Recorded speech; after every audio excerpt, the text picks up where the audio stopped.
go over this real quickly so that we can finish till we have faces. So choose one topic and write a 900 to 1,100 word, no more, thoughtful, insightful, well-written essay free from grammatical, spelling, mechanical errors that argues a strongly worded thesis. Notice, carefully follow the directions for each topic. Okay, you have to include a works cited page.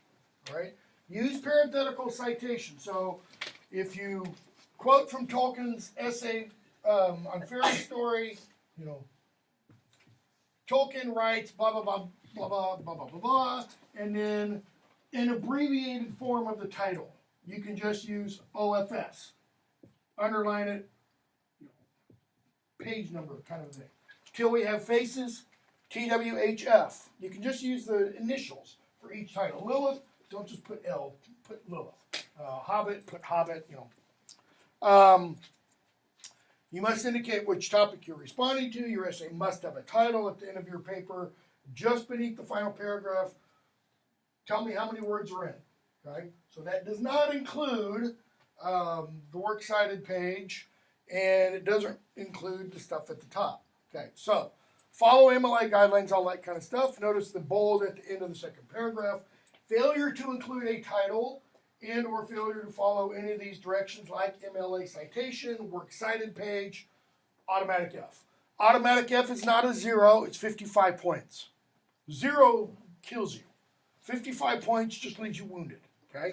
But you can still heal. So the 4 topics. You won't die, but you might be maimed, okay? 4 topics. In his essay, Tolkien claims fairy stories, i.e. fantasy literature, offers to adult readers fantasy escape, recovery, and consolation. Choose one of the novels. I don't care which one. Whichever one you want. Lilith, Hobbit, Till We Have Faces. And discuss how it offers adult readers recovery. So notice this question, forget fantasy escape, consolation. Focus on recovery, okay? How does this novel help adults to see the world, nature, people, society, etc., as it is meant to be seen? In your response, quote from the essay Tolkien's definition of recovery, what he says recovery is, and then include at least 3 substantive quotations, 10 to 30 words each, from the novel you've chosen, to explain, to show how it is offering you or adult readers recovery. Okay? Number 2, discuss the idea of acquiring faces in Lilith Until We Have Faces. Okay?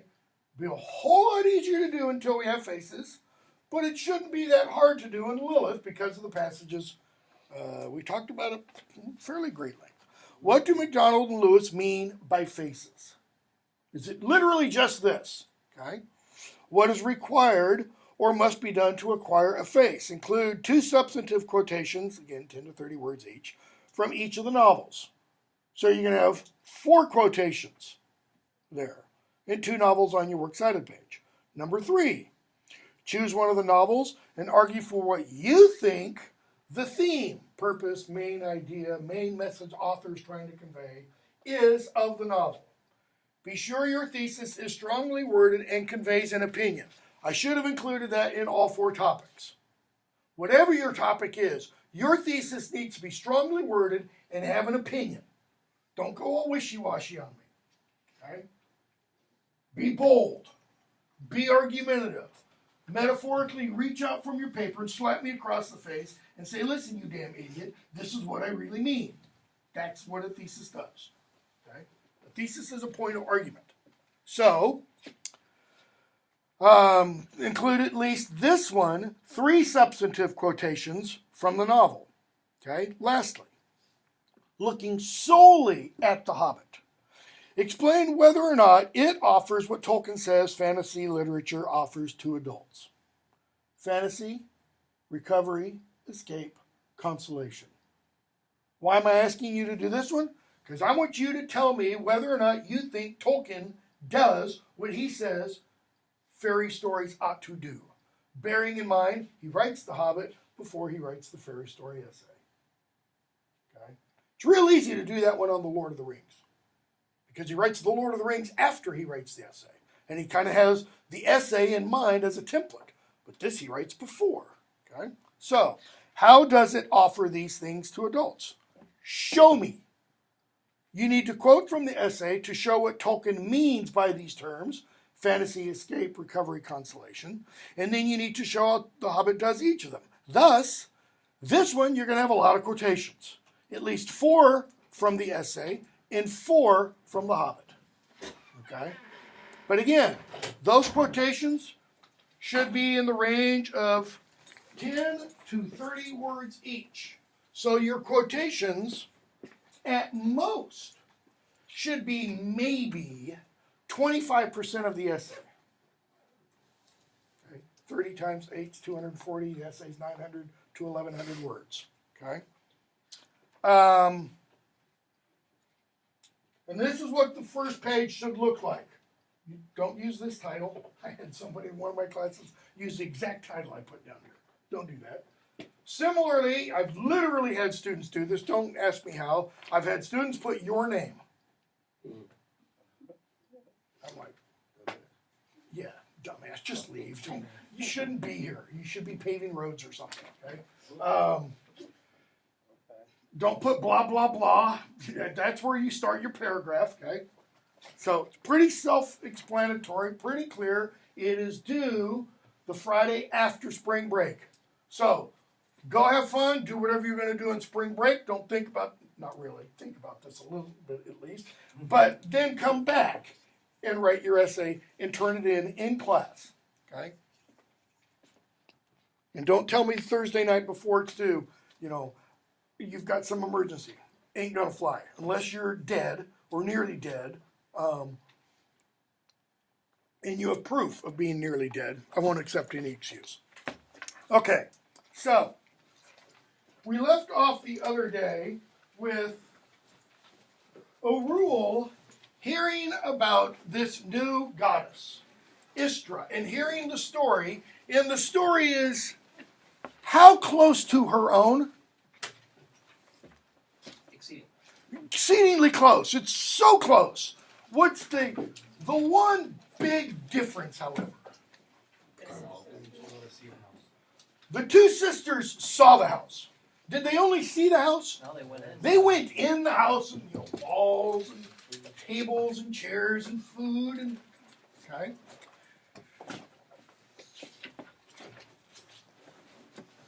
And she finishes, she leaves, and she's like, well, that's not how it was. Because how have the gods spoken, quote unquote, to Orul? In shadows, in images, in riddles. Nothing was what?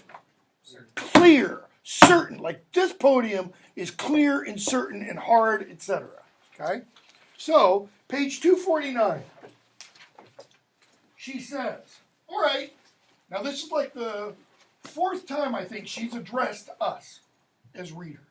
All right, you reader, you judge between the gods and me. They gave me nothing in the world to love but Psyche, and then took her from me. Okay.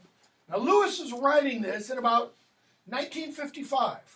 I think I mentioned before, he'd been trying to write this myth retold, to retell the myth of Cupid and Psyche from the early 1930s for over 20 years. And he can't. He can't find the right way to get it expressed. He meets Joy Davidman Gresham. They marry, and it's like suddenly the block is gone. Okay? And he writes this. It's dedicated to Joy Davidman. Gresham is her ex-husband's name. Okay? They gave me nothing in the world to love but Psyche, and then took her from me. 4 years after the publication of this, Joy Davidman Lewis, because they married, dies of cancer. And he says, almost Lewis, in the pseudonym of N.R. Clerk, that's the name he publishes Grief Observed under. He says, almost this exact same thing. Not they, not the gods, God, Lewis says, gave me nothing in the world, essentially, to love but her, and then he took her from me. How cruel can you be? How rotten. What an SOB, he essentially says. Okay?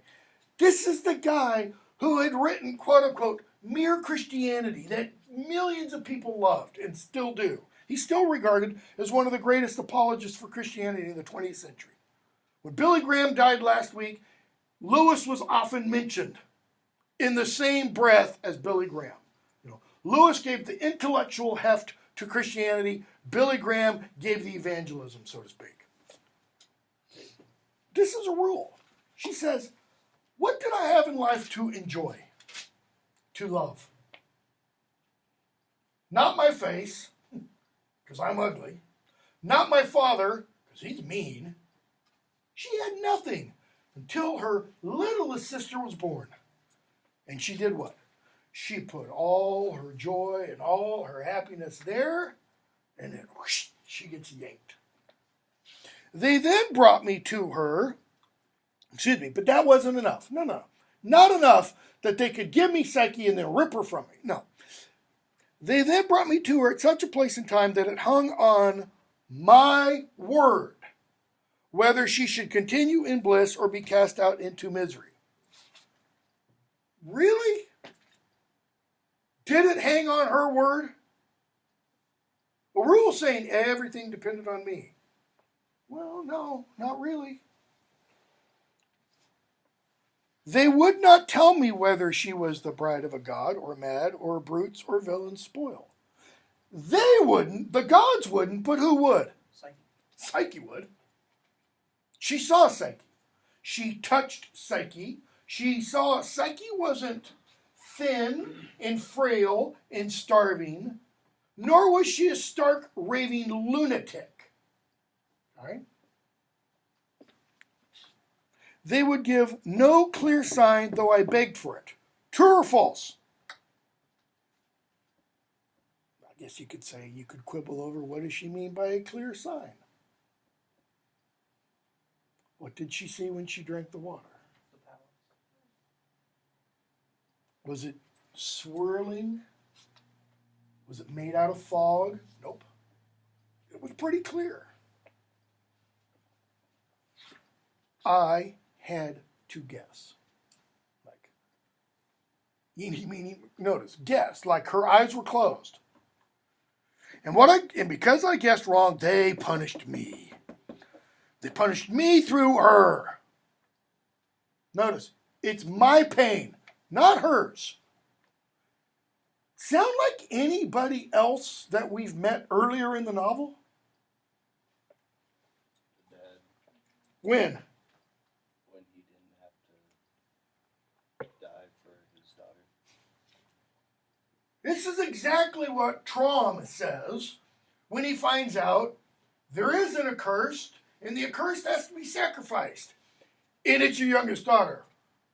Oh, that really sucks for me, he says. It's really hard for me.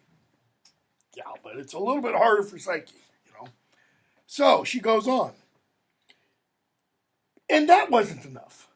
So it's not enough they give me Psyche and take her away. That's 1 point. They don't give me clear signs. That's 2 points.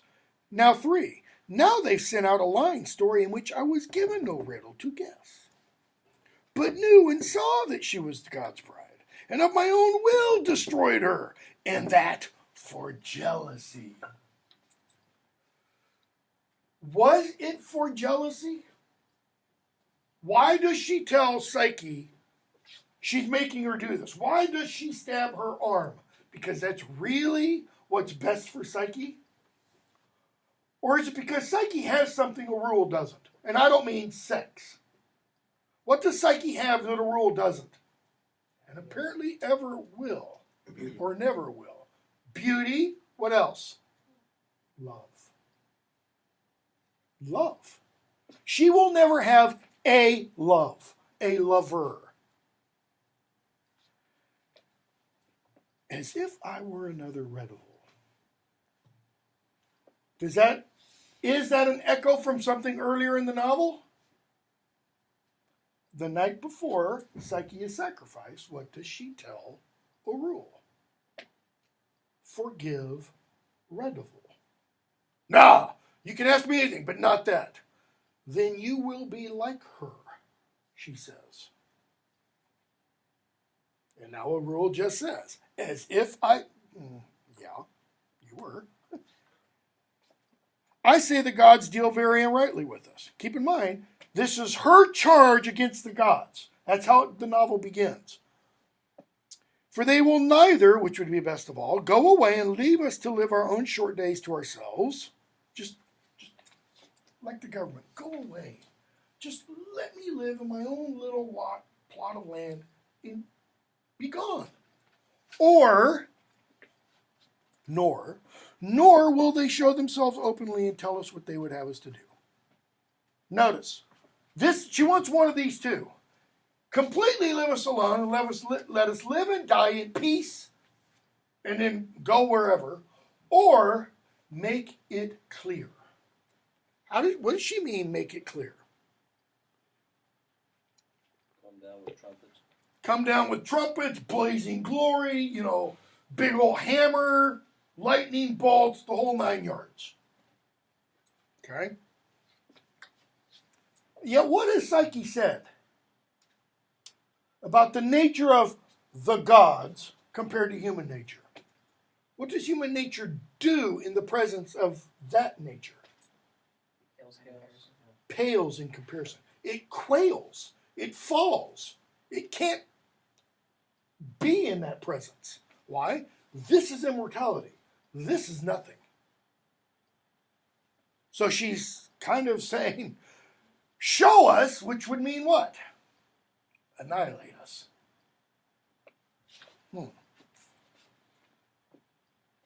But that would be unendurable. For that too would be endurable. That is proved to us. But to hint and hover, to draw near us in dreams and oracles, or in a waking vision that vanishes as soon as seen, to be dead silent when we question them. You think Lewis is merely talking about within the world of gloom? No, this is 1954. What's going on in the world? Or 55. What's going on in the world in 54 or 55? Well, World War II has just ended less than 10 years ago. We've seen the advent of the atom bomb. We've seen in 1949, guess who else now has the atom bomb? Russia. And there's now the arms race. And each side is building bigger and more powerful atom bombs, etc. Okay? We question, we ask them, why? Why is this happening? What kind of answers are received? Silence. To be dead silent when we question them and then glide back and whisper words we cannot understand. What? In our ears when we most wish to be free of them. What does that mean, most wish to be free of them? When you finally stop, when the audience finally stops thinking about the gods, thinking about, supernatural stuff, finally kind of gets comfortable and complacent, and then what happens? There's a little niggling in the ear, a little sight, a little taste of something that says, we are not alone. And to show to one what they hide from another. Right? Because Psyche believes entirely, but Psyche has been shown, but Orul hasn't. Well, how else can one extrapolate from that? Moses, as an example, quote unquote, saw on Sinai, but what about all the other Hebrews? Nope. They saw what? Through Moses. Jump to the New Testament. Did all the disciples see, quote unquote, Christ in glory on the Mount of Transfiguration? Nope. Only 3. So I kind of imagine the other the other 9 are going, hey, what happened? Oh man, you should have been there. We saw, get out of here. I don't, you saw Moses, you saw Elijah, you saw him in the shut. Come on. No. What is all this? That is this interaction of gods and humans. But cat and mouse play. Who's the cat and who's the mouse? Gods are the cats. We are the mice. Okay? This is a common notion in classical Greek literature. This idea that the gods just kind of toy around with us. Like, watch a cat with a mouse. Cats are sadistic little things. What do? They let the mouse go. They catch the mouse. They paw at it a little bit. And then they let the mouse go. And the mouse will sit there for a moment, acting like, maybe if I don't move, he'll think I'm dead. And then the mouse will move. And the cat might let the mouse get a couple feet away. And wham! Pounces on it again. I remember one day I was sitting on my front porch and one of our cats, this is a long time ago, one of our cats had a mouse out in the yard. I usually stop them, but I wanted to watch this and see what, and it was like an hour. The cat just, kept doing this before it finally, and ate the mouse. Okay?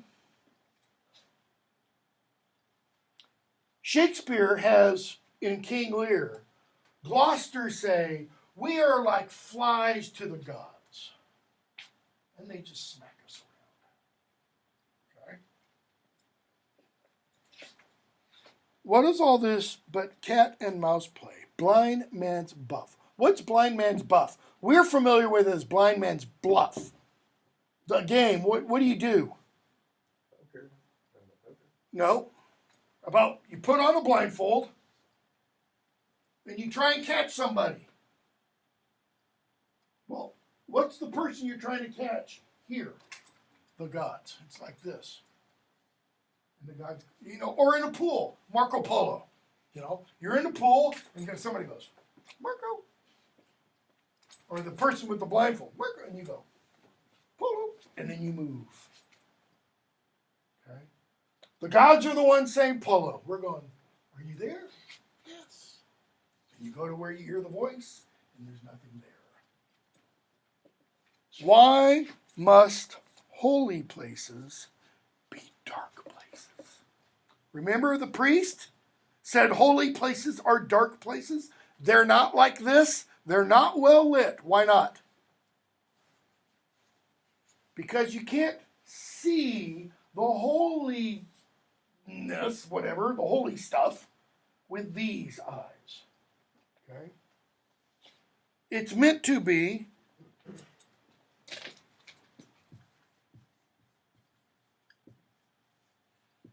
mysterious.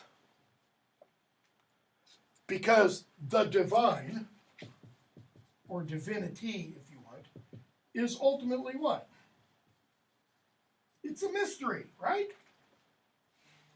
It cannot be rationally, logically explained. It can only be what? Experienced. Experienced. That's it. In the Old Testament, I don't remember where, I think it's in the Psalms. Pretty sure it's in the Psalms. The psalmist says, has God say, come, taste and see that I am good. Or taste and see that the Lord is good. Notice that. 2 sensory perceptions, right? Taste and see. Taste, take it into you, and what? Then understand. It's not come see, come understand, rationally, intellectually know. It's come taste, take me into you, and then what? Be illumined. Okay? The illumination comes from where?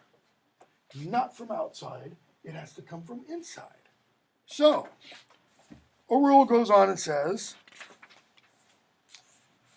There is nothing so noxious to man as the gods. What does noxious mean? Poisonous, deadly. Okay? So, next section. Not many days have passed since I wrote those words, no answer. Now I got to unroll my book and I got to revise it. But I can't mend the book, so instead, that is, I can't go back and scratch stuff out, so I'm going to add. To leave it as it was would be to die perjured. What's it mean to commit perjury? To lie under oath. If I were to leave this part of the book, a rule says, okay, and die, I would die a liar. Why? What would be the lie? What does she finish this part of the book saying about the gods? They're deadly to us. Okay? Seems to me that's what she's saying. Ultimately, that's the lie. They're not deadly. If that's a lie, then it seems like they've got to be the opposite. If they're not deadly, then they're life-giving. So, she says, the past which I wrote down was not the past that I thought I had been remembering. I did not, even when I'd finished the book, see clearly many things that I see now. In other words, when I wrote this, I was blind. Now I see.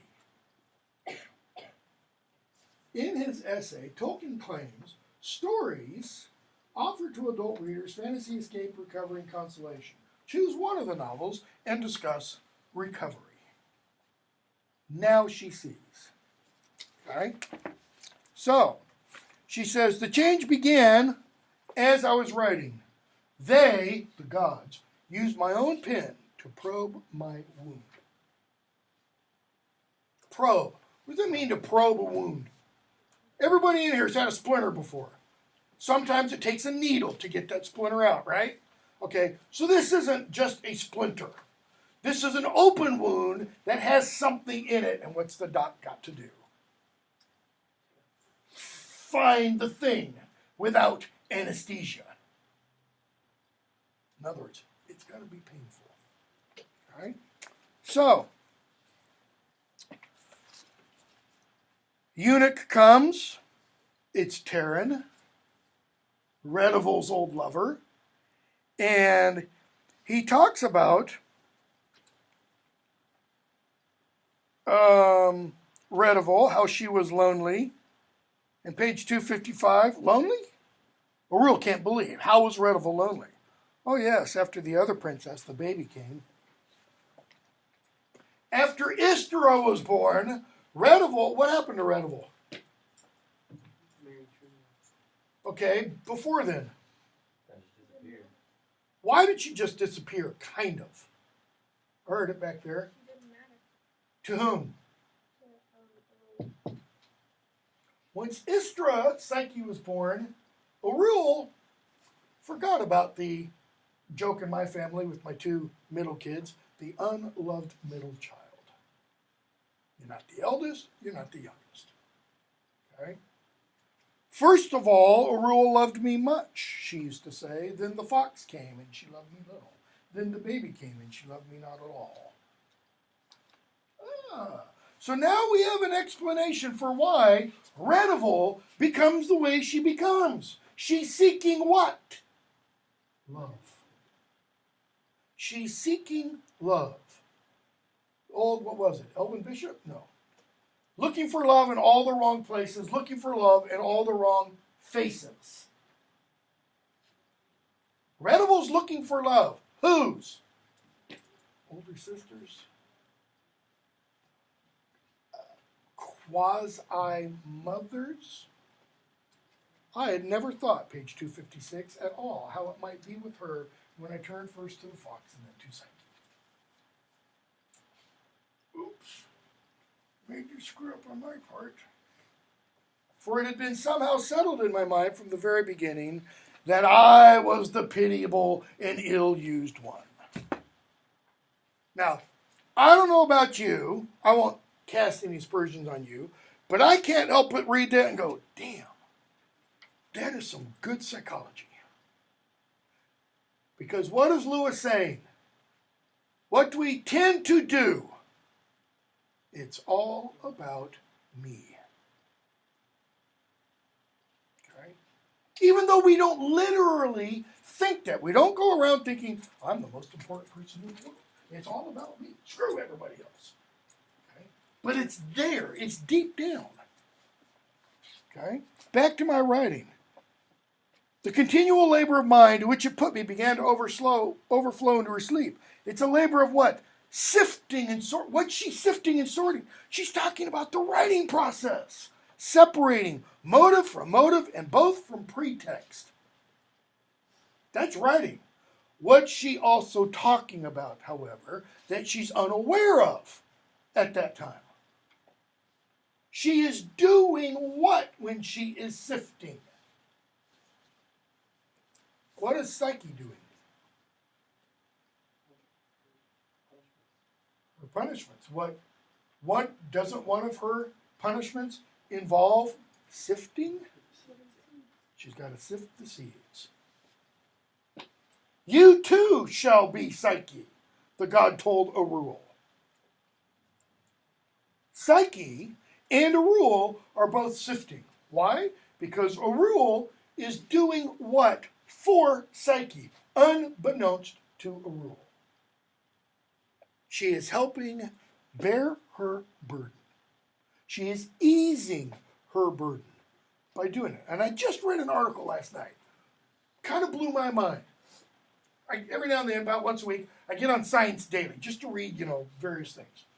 And there's an article from Science Daily about some scientist whose wife, a couple of years ago, was pregnant, had a baby, and while she was in labor, she wanted to hold his hand. Very common in that situation. Sometimes it's to squeeze the hand. But anyways, she said, as she held her husband's hand and was in labor, it reduced her pain. It alleviated the pain. Didn't take it all away. Nothing does that. I mean, maybe a nerve block or something. But he started thinking about that after their child was born and said, I wonder if I can replicate this. I wonder if I can prove this scientifically. So he got a bunch of heterosexual couples together from the 23 to 33, and they did a scientific experiment. And it was like this overwhelming number, okay, said, and they measured it through EEG, waves and everything, that showed when the spouse held the wife's hand during labor, her brain waves that indicate pain lessened. And the upshot of this is human touch, just touch, can be pain alleviating. Now, if you think about it, that's pretty radical. Because what do we tend to think alleviates pain? Drugs, man. How about common human interaction? Because what is one of the greatest pains of our society? Loneliness. It's the feeling of alienation and isolation, that you live in a box and there's no connection with anybody else. Same Science Daily, another article. Cities that have a lot of empty lots or abandoned buildings that Department of Housing then went through, tore down the buildings or took the empty lots and seeded them with grass. Nothing else.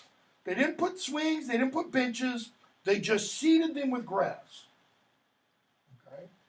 Crime in those areas surrounding those empty lots that now have grass rather than asphalt and broken bottles and all this kind of stuff, crime went down something like 60%. Is it because the grass, it's not weed, it's not pot, not that kind of grass. What's going on? They think it's because the grass then creates an open space and people come out of their homes and interact. They go for strolls. They go and they sit. They pull out a blanket and they sit in the grass. I mean, these are urban areas where people don't have lawns, as an example. Okay? So, I thought I had before me a huge, hopeless pile of seeds, wheat, barley, poppy. Well, why? Because Psyche does. Okay? So she goes on, and she talks with Ansit. And Ansit, this is after Barty is dead. Ansit tells her, I don't know that I'm going to finish, but we're going to stop. Says, page 260 and 261 and following, you never saw Bardia when he was tired. You never saw him when he was weary. You never heard his groan, bottom of 260. When you, because you had sworn him to it, because you had sworn to do it, when you must shake him and force him to rise. That is, you never saw him early in the morning when he was tired and sore, and I had to shake him to get him to get up. Now, Arul kind of takes that like, how dare you? Maybe because there's something in her mind that part of her wanted to be the one to wake up Barty in the morning. And she says, top of 261, the mines are not the only place where a man can be worked to death. It's like Ray Bradbury says in the coda that he wrote to Fahrenheit 451 in about 1991, 1992, about 40 years after he wrote the original novel.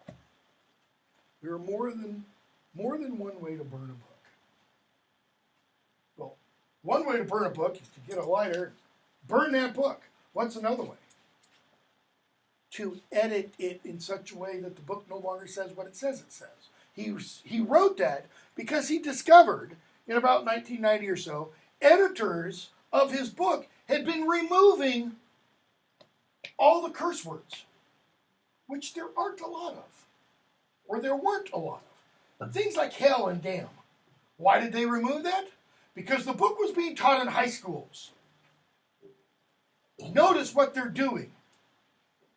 They're censoring a book about censorship. Talk about irony of ironies. Okay. This was worse than the worst. She said, yeah, you know, you're grieving. I understand that. Okay. 262. The queen says, all you left me, queen. Left you? Fool? What mad thought is this in your mind?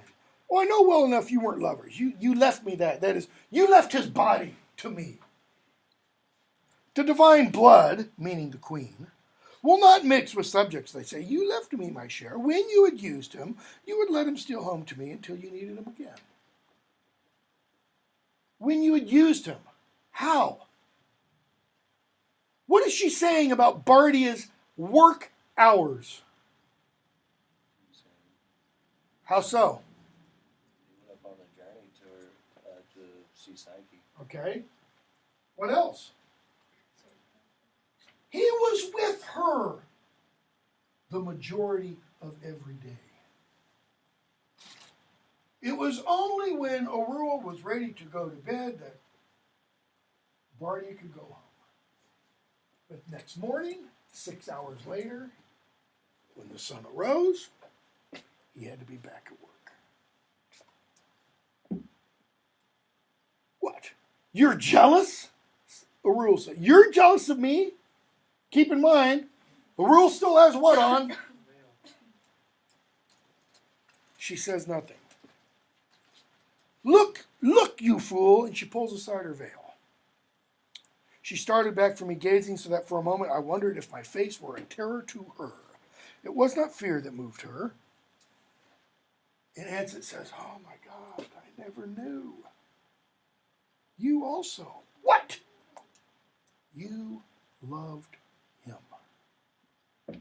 you've suffered too. Notice, she's not talking about sexual love. She's not talking about romantic love. She is saying, I had no idea. She thought before this, Bardia was what to a rule? A tool. That's it. Simply a tool. Okay? So they both are weeping now. Okay? Go on a little bit more.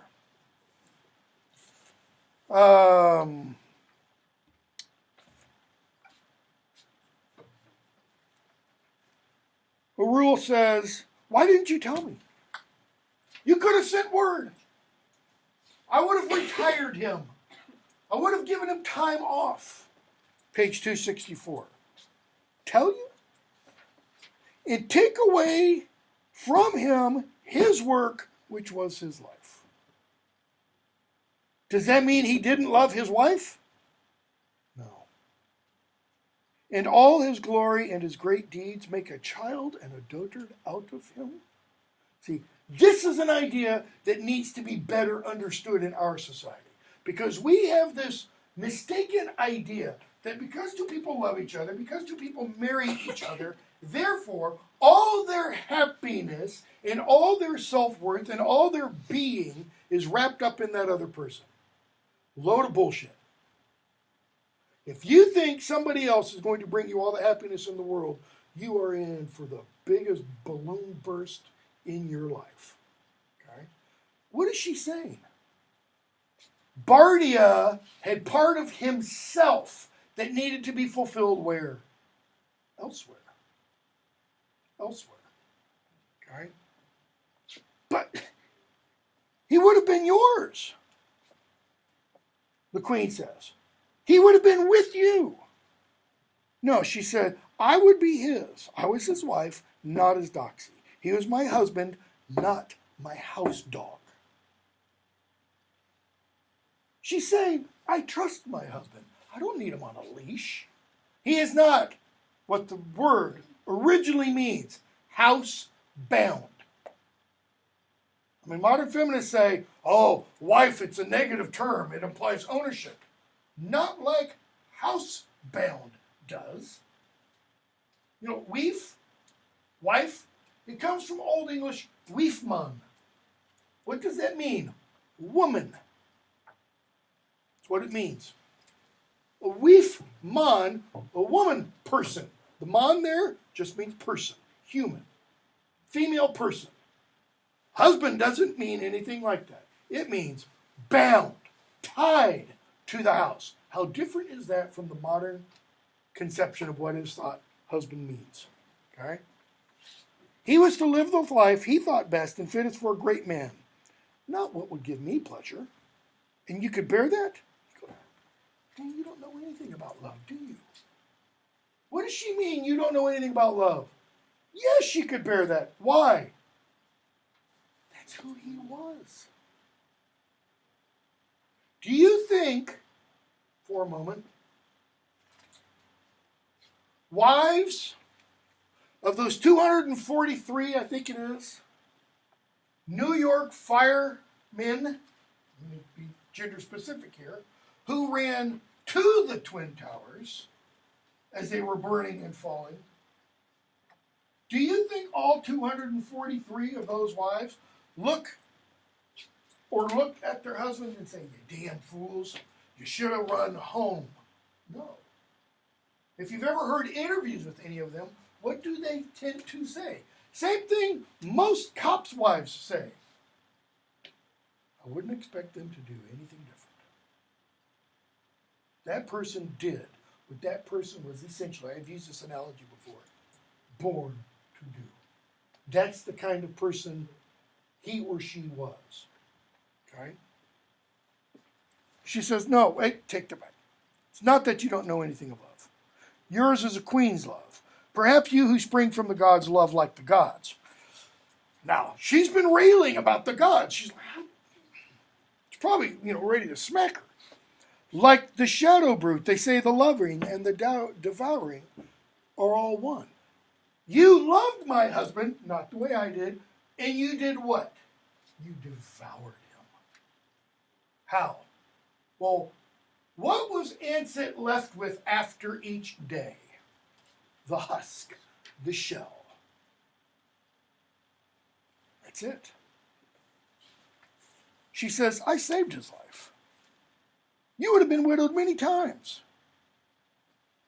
She says, Queen, you are full-fed, gorged with other men's lives, women's too. Your sisters, your other sisters, your Bardias, the Foxes. Page 266. And now she thinks it was all true, truer than Ansett could know. Okay. Skip a bunch. Page 270. And then I'm going to move along really fast. She goes to the temple of Ungit. She looks at Ungit. She had not, like most sacred stones, fallen from the sky. Earlier I said she was a meteorite. She wasn't.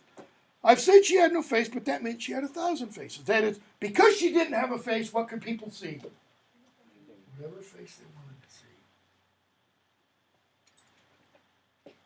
For she was very uneven, lumpy, and furrowed, so that as when you gaze into a fire, you could what? Always see some face or another. Okay?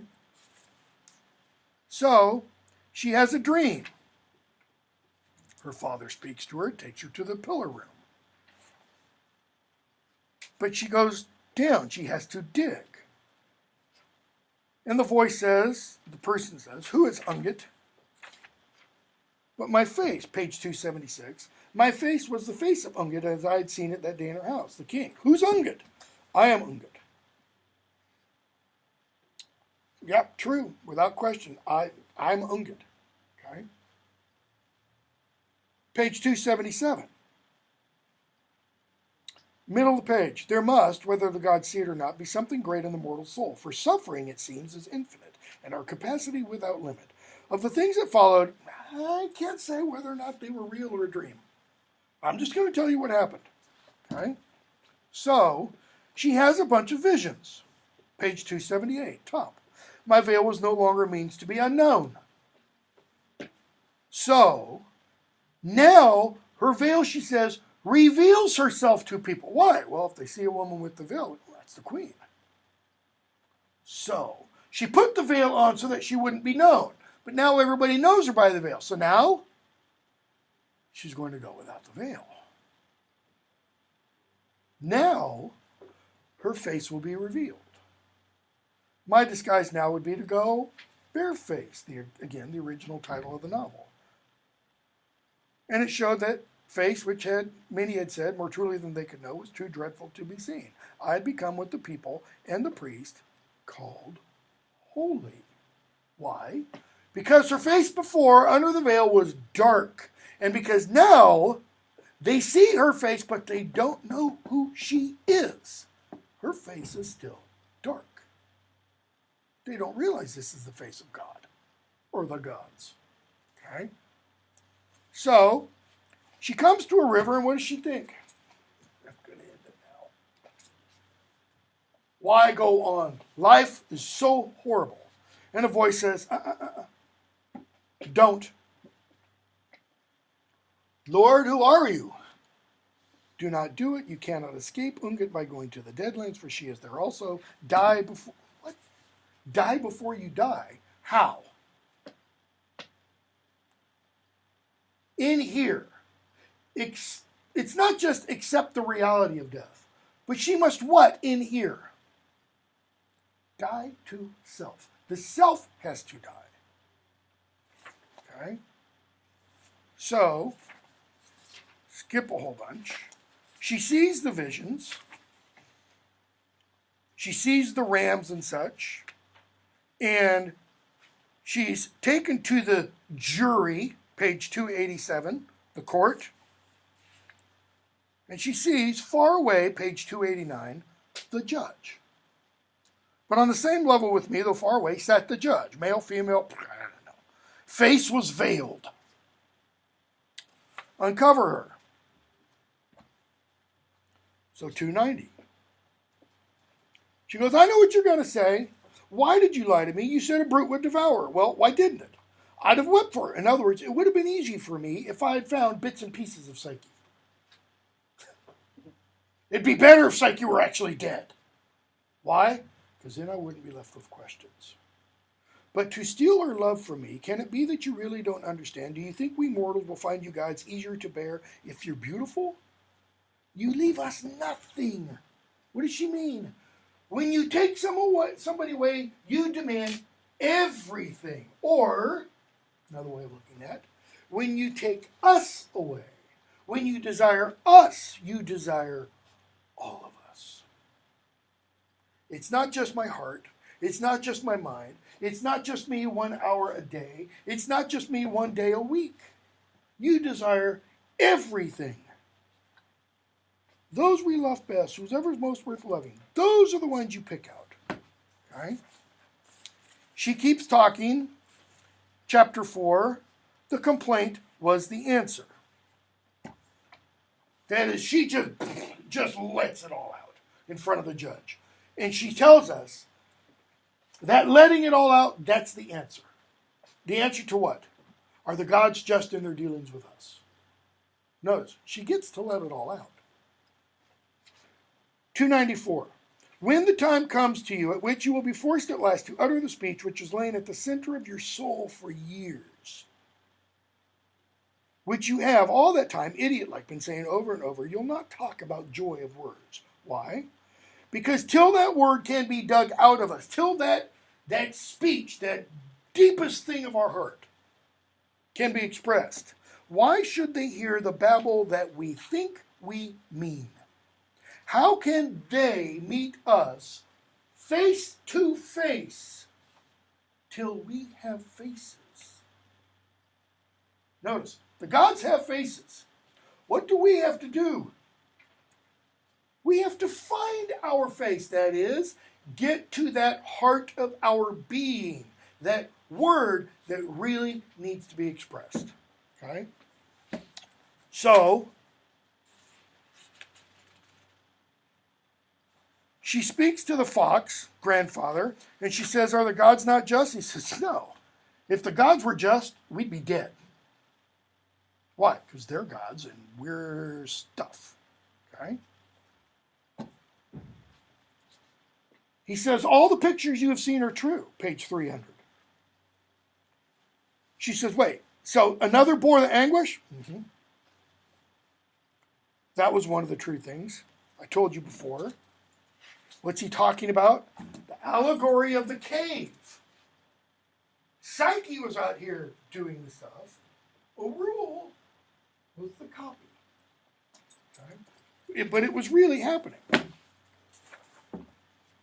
So, she finally meets the god. Let me see here. She sees Psyche first. Psyche comes in, page 306. Goddess? No. No. Psyche's not a goddess. What is Psyche when O'Rule sees her? A real woman. In other words, all the women I've known, images. Images. Foreshadows of the real idea. Psyche now is the model. Okay? And then she sees the god. Page 307. The God's coming to judge O'Rule, and he was coming, the most dreadful, the most beautiful, etc. And what happens? He comes in and he says, you also are Psyche. Why? You've done the test, sure. What else does he mean, though? You too must be wed to me. That is, we must join. Why? So that you too can become a real woman like Psyche. In other words, so that you can become what you were meant to be. What in the world is Lewis talking about? He's talking about, as we said the other day, that image of the Garden of Eden. What did Adam and Eve supposedly do? Bit the apple and fell. What did they not get to do? They didn't get to bite from the tree of immortality. Why not? Because they fell first. So what's the tree of immortality there for? It is to make them, to enable them to become what they are supposed to become. According to the Orthodox Church, when Genesis says man was made, Adam and Eve were made in the image and likeness of God, image and likeness are not synonyms. Image means one thing, likeness means something else. They were made in the image, and then by obeying, they rise up to the likeness of God. She will become the likeness of Psyche, if you want. In other words, all people, not just women, all people within the novel are meant to become Psyche. All are meant to become the bride of the God, no matter the sex. Okay, it's a minute over. We'll stop there. I'll post the exam. If you came in late, I've got it here, but I'll also post it on D2L. Follow the directions closely.